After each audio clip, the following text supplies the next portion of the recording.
नमस्कार, live times TV में आपका स्वागत है। मैं हूं राजीव चौहान और मेरे साथ मेरे सहयोगी है अभिगान मदन। तो इस समय मौजूद हैं शिमला के आईजीएमसी हॉस्पिटल में और यहां पर जो है आज माकपा नेता यानी कि विधायक राकेश सिंह यहां पर मौजूद हैं और आज उन्होंने जो है प्रिंसिपल से भी मुलाकात यहां पर की गई है। वो भी बताएंगे क्यों मुलाकात की। आपको बता दें कोरोना काल यहाँ पर चल रहा है और ऐसे में हेल्थ वर्कर जो है काफ़ी फ्रंट लाइन में आके काम कर रहे हैं। सफाई कर्मचारी जो है यहाँ पर फ्रंट लाइन में आके काम कर रहे हैं, यानी कि कोविड के दौरान जो है ये जो फ्रंट लाइन में काम करते हैं काफ़ी जो है इन्फेक्टेड यहाँ पर हुए हैं, कईयों ने जो जान भी जो है यहाँ पर गंवाई है। तो ऐसे में हेल्थ जो वर्कर है काफ़ी जो है उनका सहयोग यहाँ पर रहा है, खासतौर पर इस बीमारी से निपटने के लिए और लगातार जो है यहाँ पर सेवाएं जो है अपनी यहाँ पर देते रहे हैं। पर आज जो है राकेश सिंह जो विधायक है ठियोग के आज प्रिंसिपल से यहाँ पर मिले हैं, उनसे जानेंगे कि आज जो है मुलाकात प्रिंसिपल से की है, क्या वजह है, क्या किन इशू को लेकर जो है आज यहाँ पर गए थे। सर सबसे पहले लाइव टाइम टीवी में आपका स्वागत है। सर आज आप प्रिंसिपल से मिले आईजीएमसी के, क्या इशू था सर, किस मुद्दे पे जो है आज आप प्रिंसिपल साहब से मिले? देखिए, हमारी पार्टी के बिहाफ पर, सीपीआईएम के बिहाफ पर हमारे सेक्रेटरी डॉक्टर ओंकार शाह के ने एक मेमोरेंडम आज सबमिट किया है प्रिंसिपल महोदय को, और ये इस संदर्भ में है कि जो आज के ही तारीख पिछले महीने 17 मई को ये मृत्यु हुई थी। यहाँ पर स्टाफ नर्स थी, हम उसको मृत्यु नहीं मानते, उसको शहादत हम मानेंगे। द्रुपदा डोगरा, उनके परिवार बहुत यहाँ पर एक दफ़ा नहीं अनगिनत दफ़ा आ गया और हाथ जोड़े हैं, कहा है कि भाई वो जो हमारी बेटी है चले गई है, हमें और इससे ज़्यादा पीड़ा मत दो। जो वो बनता है उनका, वो जो कॉम्पनसेशन है, जो इंश्योरेंस कवर है, वो क्या कहते दिया जाए।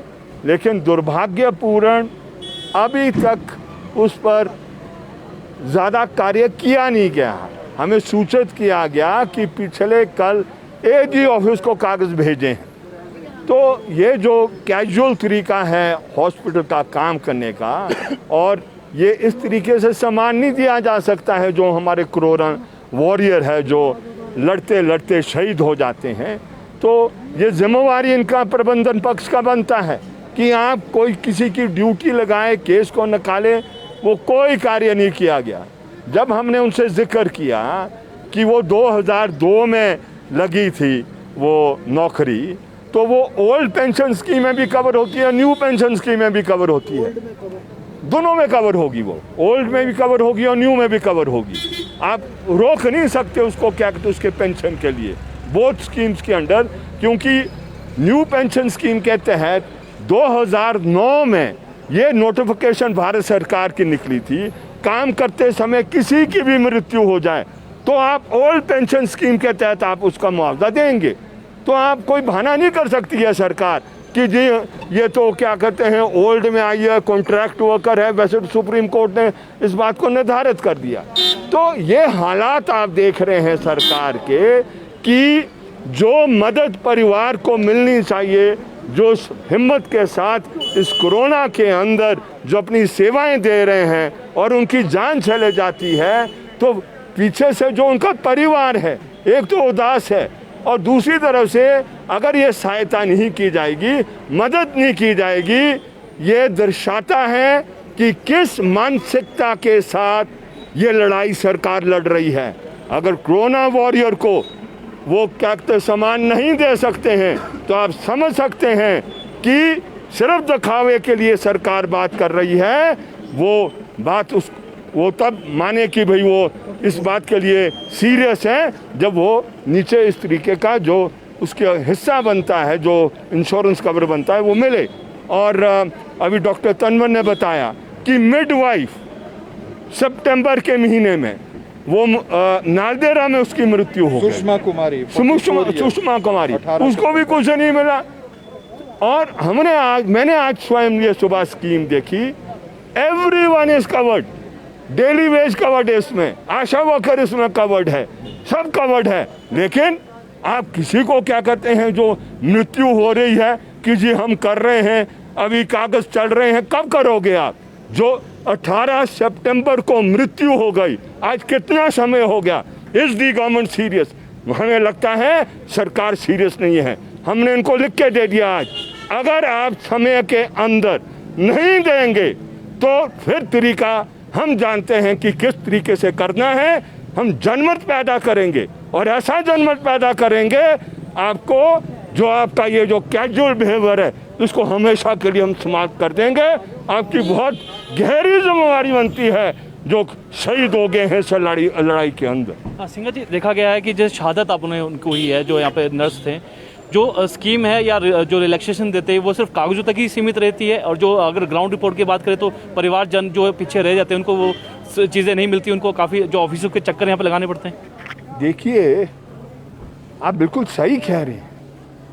मैंने कहा है कि 18 सितंबर मिडवाइफ को कितनी तनख्वाह मिलती है मुझे बताएं, कितनी तनख्वाह मिलती होगी उसको?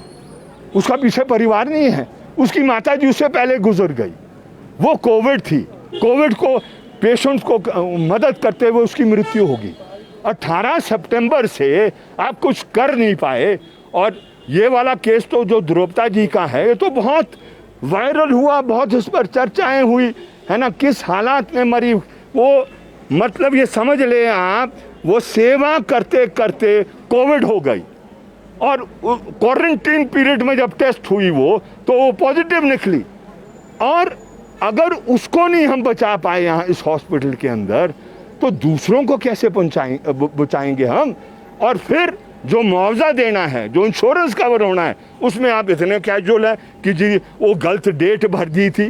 गलत डेट का क्या मतलब है मुझे बताएं आप?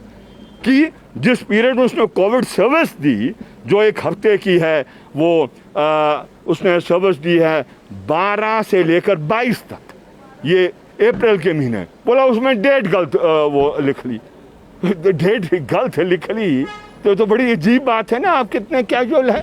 बोला उनके घर वालों ने, तो उनके घर वालों ने थोड़ी नहीं डेट भरनी, डेट तो आपने भरनी है उसमें कि कोविड ड्यूटी में वो कब थी। तो इसलिए ये बात आपकी सही है, कैजुअलनेस है, लेकिन हम क्लियर हैं, इस कैजुअलनेस को हम अलाउ नहीं हो। सिंघा जी, जिस तरह से आपने कहा कि काफ़ी टाइम हो चुका है उन्हें यहाँ पर शहादत हुई मिले, और पिछले कल ही जो एजी ऑफिस में उनके डॉक्यूमेंट्स यहाँ पर भेजे गए हैं सर, ये मामला सर एक सामने आ गया, तो ऐसे कई मामले होंगे सर जो अभी भी जो है कागजों तक ही सीमित है, और जो लोग अभी भी जो ऑफिस के चक्कर यहाँ पर लगा रहे होंगे सर, मानते सर? निश्चित रूप से जो डॉक्टर तनवर ने बताया, जो मिडवाइफ मरी है, क्या नाम बताया आपने? सुषमा कुमारी, नालदेहरा पीएचसी से 18 सितंबर, तो पता नहीं और भी कितने हैं।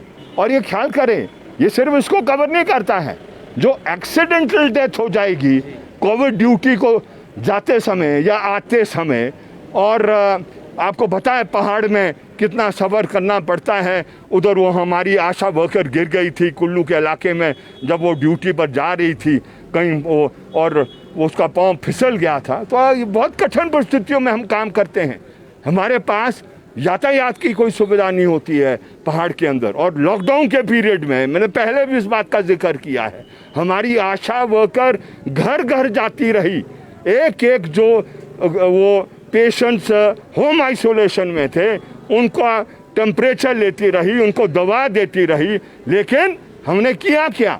कुछ नहीं किया सरकार ने। मतलब उनको कह दिया कि दवा पहुंचाओ, उनको कह दिया कि टेस्ट करो, आपने ऑक्सीमीटर तक नहीं उनको दिए, ऑक्सीमीटर तक नहीं दिए। और होम आइसोलेशन में मृत्यु हुई है कि कौन है इसका जिम्मेवार? किसी को तो जिम्मेवारी लेनी पड़ेगी, किसी को जिम्मेवारी तो लेनी पड़ेगी। और एक नहीं मरे होम आइसोलेशन के पीरियड में, बहुत से लोग मर गए।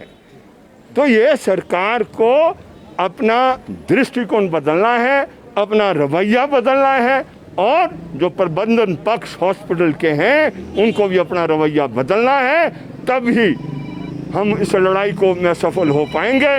नहीं तो ये कोविड की लड़ाई वायरस हावी हो जाएगा और हम जो आम जो इंसान है वो पीछे हो जाएगा इस लड़ाई में। ऐसा हम नहीं चाहते हैं कि ऐसा हो।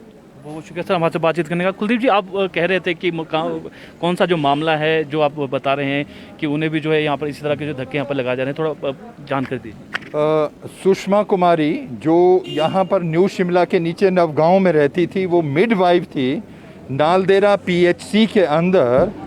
और लास्ट ईयर जो फर्स्ट वेव कोविड की थी उस समय वो अपनी ड्यूटी को परफॉर्म करते हुए कोविड पॉजिटिव हुई और 18 सितंबर को उसकी भी शहादत हुई। उससे एक दिन पहले उसकी माताजी की भी शहादत, वो उनकी भी डेथ हुई थी। तो वो परिवार जिस स्थिति में आज है, पर उनको अभी तक कोई भी मुआवजा नहीं मिला और ये जो सारा केस है अभी वो अंडर प्रोसेस है।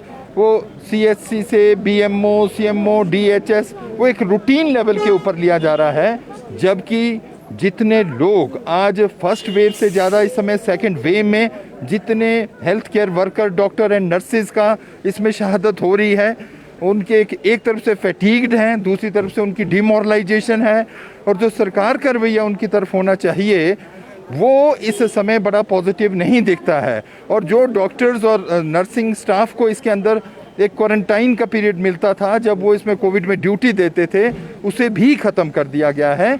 इससे जो पूरा हेल्थ केयर इस समय इंफ्रास्ट्रक्चर है, इसमें लोग लगे हैं, उनके अंदर ये डिमोरलाइजेशन है। और हम सरकार से यही अपील करते हैं CPIM के माध्यम से कि इस पे तुरंत सरकार एक्शन ले और पहले ही जो बहुत limited health care worker, doctor, nurses Himachal Pradesh में है, उनका मोराल इसमें कम ना हो।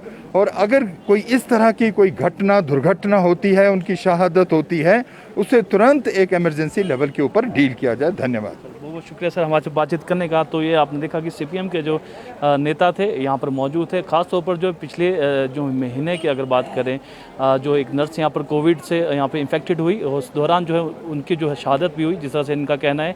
मुआवजा जो एक सरकार ने एक वादा किया था कि मुआवजा यहाँ पर दिया जाएगा, वो मुआवजा अभी तक नहीं दिया जा रहा है। कागज भी जो है पिछले कल यहाँ से गए, इस तरह के आरोप यहाँ पे लगा रहे हैं। और इनका ये कहना है कि जो केवल जो है ये स्कीम अगर जो भी अगर रिलैक्सेशन की बात करते हैं, सिर्फ कागज़ तक ही सीमित रहती है। और साफ तौर से इन्होंने ये भी कह दिया है कि अगर सरकार जल्द से जल्द उन्हें मुआवजा नहीं देंगी तो आने वाले में एक जन आंदोलन जो है शुरू करेंगे और जो धीमापन है इससे ये बिल्कुल बर्दाश्त नहीं करेंगे। तो फिलहाल अभी के लिए इतना ही और ताज़ा जानकारी देखते रहिए लाइव टाइम्स TV। धन्यवाद।